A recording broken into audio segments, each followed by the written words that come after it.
Jika kalian tidak mampu bayar pinjol, kenapa sih banyak yang menyarankan untuk stop bayar, nggak usah dipaksakan, dan kalaupun dipaksakan, resikonya akan semakin besar, akan semakin bikin pusing, dan hidup kalian akan stuck berada di lingkaran setan. Yuk kita akan bahas di video kali ini. Oke, Assalamualaikum warahmatullahi wabarakatuh. Kita sering banget mendengar bahwa ya paling aman itu adalah galbay, stop bayar dulu. Kalau memang udah mentok nggak bisa bayar, nggak usah pusing, udah galbay aja dulu. Pasti sering mendengar hal-hal seperti itu. Tapi sebenarnya ini sebuah cara yang terbaik nggak sih? Apakah resikonya sebenarnya dan kira-kira kenapa kok ini menjadi solusi yang terbaik untuk sementara waktu? Karena pertama gini, langsung aja ya. Ketika teman-teman gagal bayar, punya uang pas-pasan dan teman-teman itu pengen memaksakan untuk membayar hutangnya, pasti teman-teman akan melakukan segala cara untuk mendapatkan uang. Syukur-syukur kalau mencari uang dengan cara yang halal, dengan cara yang berkah, itu alhamdulillah banget. Tapi ketika teman-teman mengorbankan kebutuhan premier kalian, kebutuhan pokok kalian, ya teman-teman akan sangat kesusahan dan ujung-ujungnya kembali ke minjol lagi. Dengan apa sih maksudnya kayak gimana? Contoh simpelnya analoginya seperti ini. Teman-teman ada kebutuhan untuk berobat, teman-teman ada kebutuhan untuk bayar sekolah, bayar kontrakan, atau cicilan rumah, atau apapun itu. Yang mana kalau misalnya ini nggak terbayarkan, resikonya akan semakin berat dan akan semakin kemana-mana. Nah, sedangkan resiko pinjol udah jelas satu. Arahnya kemana ini udah jelas. Jadi harapan saya kalau arahnya udah jelas kayak gini, teman-teman tidak perlu takut, teman-teman tidak perlu cemas. Kenapa?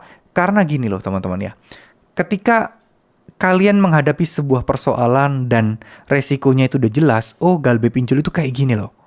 Nah ya udah, Slik OJK, DC nagih, mau ngamuk-ngamuk kayak apa, udah kelihatan.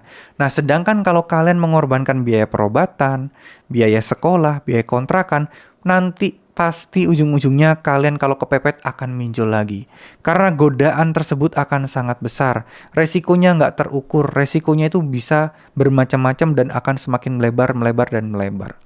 Kalau saya boleh saran, lebih baik selesaikan kebutuhan utama dulu, baru dipikir pelan-pelan soal pinjol. Masalah kalian niat baik, ya sisihkan mungkin ya sekitar 10% kek, 5% dari income kalian, tabung. Yang penting ada niat baik untuk melunasinya, pelan-pelan kita kumpulkan uangnya. Barangkali dengan niat baik ini Allah SWT akan memberikan pertolongan kepada teman-teman. Tapi teman-teman tentunya juga harus berdoa ya. Teman-teman tentunya juga jangan diabaikan, jangan merasa kuat, jangan merasa sok paling hebat. Tetap semua itu takdir yang menentukan. Masalah seperti ini tuh anggap aja ini cobaan, anggap aja ini mungkin pelajaran yang berharga untuk tidak minjol lagi. Tapi tetap ya, fokus utama adalah memperbaiki diri, teruslah berdoa, ikhlaskan dan pasrahkan segala resiko yang akan terjadi. Karena apa? Nah, DC pinjol itu paling benci dan paling kesel banget kalau ada nasabah yang udah pasrah. Kalau nasabah yang berani, mereka masih bisa adu petantang petenteng ya, masih berusaha untuk ditabrak-tabrak tuh. Tapi kalau nasabah yang udah pasrah, mereka udah bingung mau ngapain, mau memberikan ancaman kayak gimana itu mereka udah bingung. Jadi ya pasrah adalah jalan yang terbaik. Sembari kita pasrah, sembari kita berikhtiar dan teruslah berdoa.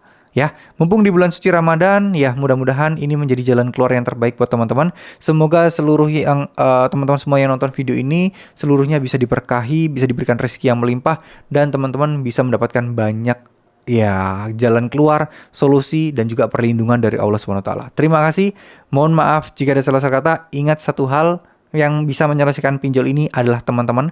Tidak ada seorang pun yang akan bisa membantu kalian menghapuskan data pinjol, membuat pinjol itu nggak menagih, membuat hutang kalian otomatis lunas. Nggak ada kecuali mereka mau bayarin utang kalian.